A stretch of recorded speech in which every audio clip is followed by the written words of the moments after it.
como lo estamos haciendo, si queremos que el mundo nos dure más allá de algunas décadas. Y finalmente, la parte social también está cambiando. Entonces estamos pasando de sociedades donde los grupos eran importantes a sociedades donde el individuo está tomando otra dimensión. Y esto ha tenido como primera consecuencia que estamos pasando de estados, aquí la tengo, de un estado benefactor, ¿no?, que era el que organizaba y velaba porque todos tuviéramos un bien, a un estado administrador, que más bien lo que está haciendo es ver aspectos de competencia y de derechos, etcétera, pero que está cambiando en sí mismo también. Entonces, la doctora Alma Herrera me explicaba, y a lo mejor ella puede ahondar un poquito más en su participación, que esto no es nuevo. O sea, este tipo de cambios se ha dado en la historia de la humanidad. Pero que, por ejemplo, que nada más cambie uno de estos, pues se da cada determinado tiempo. Pero de repente sucede que no solo se da uno, sino que coinciden dos, y entonces esto se da cada más tiempo. Pero que cambien todos juntos. La última vez que esto sucedió fue en la Edad Media. Y estamos en un momento en que o aprendemos, o entendemos, o encontramos las maneras inteligentes de pasar a una nueva era, o en este inter, los que vamos a perder somos todos. Bueno, en este contexto feliz y alegre que acabo de poner, ¿cómo son las universidades? ¿Qué va a pasar con las instituciones educativas? La siguiente, por favor. Entonces, como explicaba, vamos a presentar 11 dimensiones y sus futuribles. La siguiente, por favor. La primera, ¿queremos una educación rígida o una educación flexible? ¿No? En la exposición anterior, Julio César ya tocaba algunos de estos puntos. Estamos al día de hoy en una visión de la educación donde lo que era importante era formar a mucha gente con un mínimo aceptable de conocimientos. Y para eso lo que se requería eran esquemas de educación donde lo que prevalece son las necesidades de la institución. O sea, la institución tiene ciertos recursos, tiene ciertas aulas, tiene ciertos números de profesores, y en función de esto y cómo maximizamos esto para el mayor número de alumnos posibles, entonces creamos programas, creamos áreas, creamos materias, creamos evaluaciones, y esto es así. Y el que puede venir, viene, y el que no puede venir, pues no viene.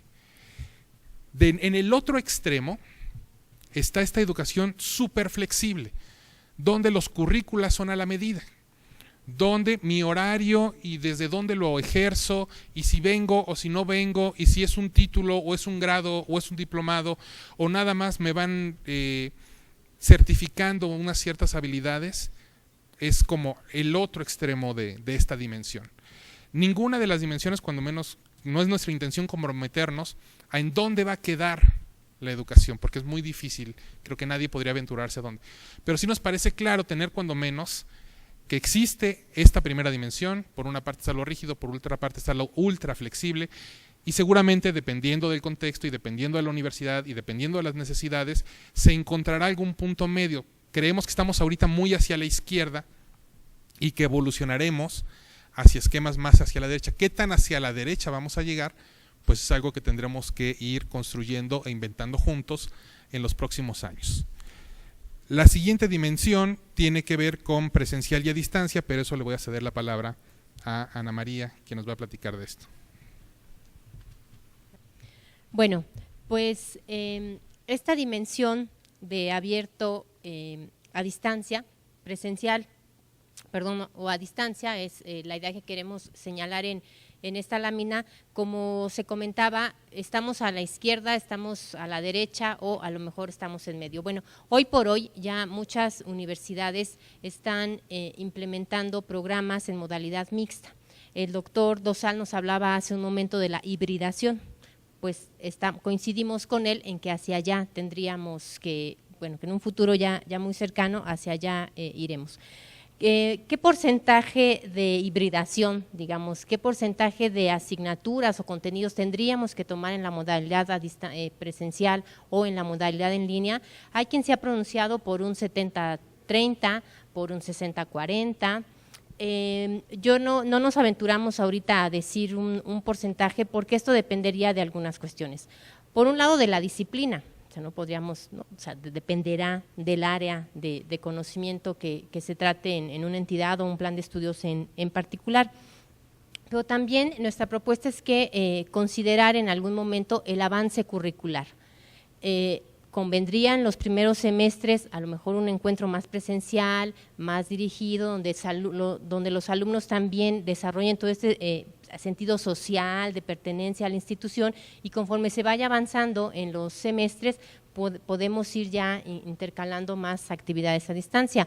Pensemos, hoy día la gente que estudia Derecho, quien estudia Contaduría, que bueno, ya hacia los últimos semestres, donde ya tienen que tener una práctica pues ya muy de manera importante, pues bueno, siguen teniendo que venir al campus de lunes a viernes 5 o 6 horas.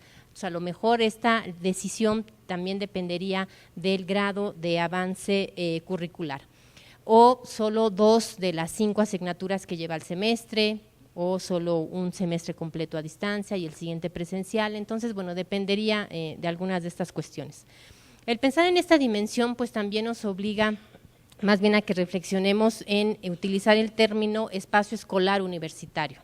O sea, no con la idea de que la educación ya tiene lugar, ya no es en un espacio y en un espacio-tiempo definitivo, sino que el aula, digamos, podemos ir más allá de los espacios áulicos si incorporamos este tipo de modalidades no presenciales.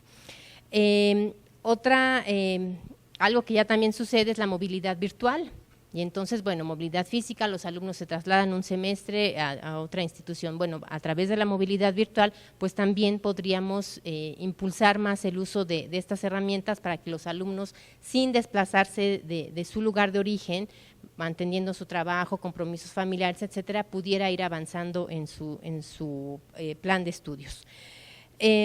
Y bueno, la idea sería también ya contar con una serie de repositorios, de recursos abiertos, libres, que también hoy por hoy ya hay, pero bueno, la idea es que sabemos que en un futuro habrá muchísimos más, para que los alumnos también vayan apoyando su formación profesional.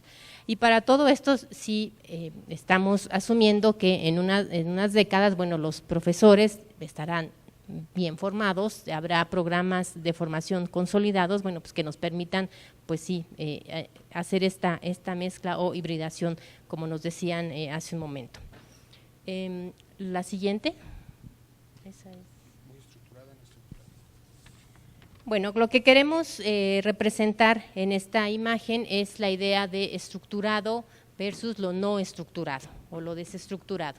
Y entonces, bueno, pues es un poco la misma idea de la dimensión de flexibilidad o lo que ya nos apuntaban anteriormente, que, bueno, pues que existan comunidades de aprendizaje de docentes y de alumnos, que la universidad vaya más allá de los espacios físicos y tendría que ver, por ejemplo, con el tiempo curricular. También, ¿por qué los alumnos tendrían que tomar 5 o 7 asignaturas cada semestre? ¿Sería posible que ellos eligieran el número de asignaturas dependiendo a sus compromisos, pues familiares o también profesionales? Pues creemos que sí, ¿no? ¿Por qué tendríamos que terminarla en 4 años? Bueno, a lo mejor mi situación personal me permite hacerla en 6 o 7, eso creemos que sería posible. También en esto, pues los docentes pues romperían ya en un extremo derecho pues esta hegemonía de que es el único poseedor del conocimiento, el único que lleva la batuta, digamos, en un proceso de enseñanza, y esto sería un proceso más horizontal, donde los alumnos también son partícipes no solo de la adquisición, sino de la construcción y una construcción colectiva del conocimiento. Esto es lo que queremos bueno, representar y da la idea de esta tensión. Y la siguiente. Esta tensión también me toca a mí, y lo que estamos representando aquí es la tensión que existe de una educación regional versus una educación internacional. Y a lo que nos referimos con esto es que en un extremo todos quisiéramos que las personas a las que educamos recibieran una educación pertinente para los problemas que se encuentran en su región, que además tengan una clara identidad de su región, etcétera, etcétera.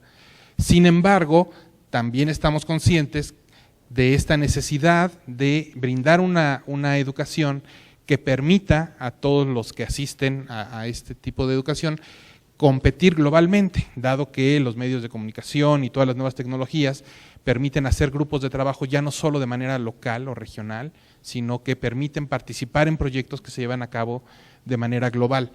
En ese sentido, otra vez, no se trata de ponerse en uno de los dos extremos, sino de identificar que uno de los retos a satisfacer es encontrar posiciones que permitan de manera inteligente, a la vez que los estudiantes reciban una educación que les permita encontrar o satisfacer o resolver problemas en su propia región, insertarse en un mundo que en realidad está conectado todos los días por todos los medios.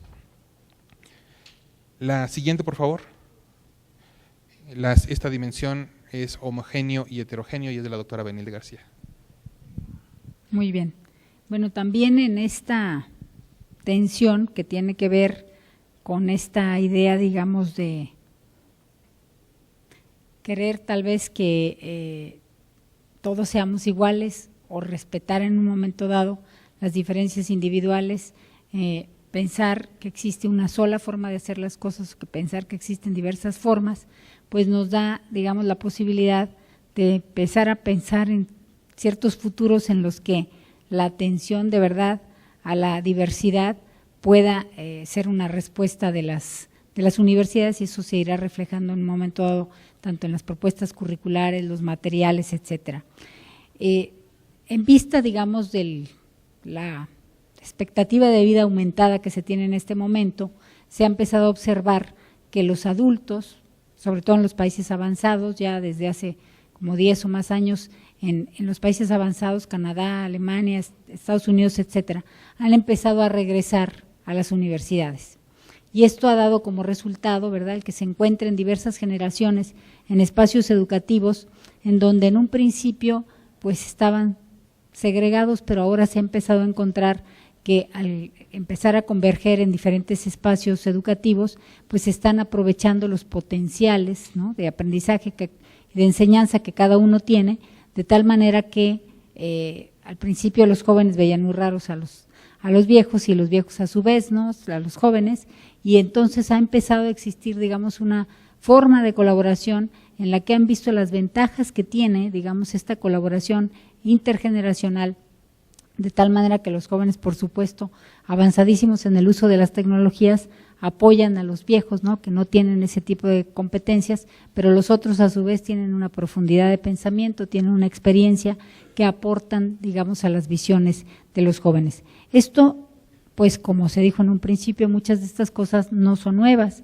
y el doctor Gamboa dijo hace un momento que se dan cambios todo el tiempo, y creo que de alguna manera regresamos a los puntos de partida que esto ocurrió en la Edad Media, y pensando en esta idea de la homogeneidad, heterogeneidad, que no solamente tiene que ver con las cuestiones de edad, pero de una serie de cosas que abarcan hasta las formas de enseñanza, etcétera, pues en la Edad Media todos se educaban en un mismo salón y tomaban latín y griego, y no importaba si tenían 10 años, 11 años, 20 años, 30 años, y no se pensaba en esta idea de la enseñanza por grados.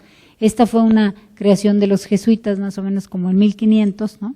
En Italia empezaron a trabajar por grados. En algún momento Inglaterra pensó en esta idea de los grupos de, por ejemplo, primaria baja y primaria alta, y de alguna manera pues esto nos regresa a esta idea de que se necesita, por ejemplo, de toda la aldea para criar un niño, y en realidad antes lo que ocurría es que todas las generaciones le aportaban a un individuo, ¿no? Entonces creo que estamos viendo que estas ventajas, digamos, de lo que podría ser la heterogeneidad versus la homogeneidad nos pueden en un momento dado recordar que hay muchísimas cosas que son rescatables de cada una de las tensiones. ¿Cómo es que se dará respuesta a esto? Pues cada universidad, cada centro educativo en un momento dado podrá aprovechar esto. En Japón, por ejemplo, ya también individuos sumamente segregados se están empezando a reunir, cosas que no se pensaban antes, pues ahora se están dando. Se ve la ventaja que en un momento dado representa también en lo afectivo y emocional, no solamente en lo intelectual, el hecho de tener experiencias múltiples, ¿no?, de los mayores, y de apoyar a los otros en el desarrollo de un grupo, digamos, heterogéneo, ¿no? Ante esto, bueno, las tecnologías tienen un tremendo reto, pues obviamente la heterogeneidad y la homogeneidad también tiene que ver con formas de pensamiento, con niveles de desempeño, con aptitudes, con capacidades, con estilos de aprendizaje, y los materiales, las formas de instrucción, los espacios educativos obviamente tienen un reto mayor cuando se plantea una propuesta heterogénea, pero también tiene ciertos beneficios que se tienen que considerar. Bien. Sí. Cuando Fer decía que esto lo iniciamos después en la sobremesa de una comida, tengo amigos que me preguntan, pues, ¿qué se tomaron? O sea, ¿cómo es que se les ocurrió? Y bueno, siempre decidimos hacer esta presentación siguiendo este formato, porque de alguna manera lo que queremos hacer es presentar un poco cómo fueron surgiendo estas ideas. Y cabe hacer algunas aclaraciones. Lo primero, pensamos en tensiones porque la idea de tensión automáticamente nos devuelve la posibilidad de imaginar al futuro en una multiplicación enorme de escenarios. Cuando uno avanza tratando de configurar escenarios de futuro y hace trabajo de prospectiva, muchas veces a uno le gana la seducción de configurar un solo futuro, pero nosotros pensamos que si partimos bajo otra lógica y lo que configuramos son tensiones, entonces ofrecemos la posibilidad de imaginar muchos futuros en paralelo que pueden ser homogéneos, heterogéneos, contradictorios, complementarios, etcétera, y que la realidad en general se comporta así. De tal forma que pensar en tensiones solamente obedece a fines didácticos, porque en realidad todas las dimensiones están estrechamente articuladas. Sobre esta base, nosotros pensamos que plantear dos polos de una sola lógica nos permitiría pensar en la posibilidad de que en México haya instituciones que opten hacia uno bajo la combinación de estas fuerzas o hacia otro. Voy a tratar de decir las tres tensiones que me tocan de manera integral por razones de tiempo. La primera es hablando de tiempo, o sea, Zygmunt Bauman, al hablar de la modernidad líquida, nos plantea que el espacio y el tiempo son nociones que están completamente redefinidas. El espacio ya no solamente es un espacio real, sino también es un espacio virtual. Y en este marco, el espacio también y el tiempo tienen otras definiciones. Sí, hablando de mi tensión, me piden que rápido, y la primera tensión es rápido-lento. Y en esta perspectiva encontramos dos polos. Por un lado, o sea, una presión de tratar de incorporarnos de manera acelerada a los cambios, tratando de dar una respuesta, nos parece más bien reactiva, a todas las demandas del entorno. Y por otro lado, una tensión y una posición que crece, que se manifiesta desde la comida hasta la forma de vivir y ahora hacia la educación, donde de lo que se habla es de darle un ritmo distinto a los procesos educativos, y así como hay una comida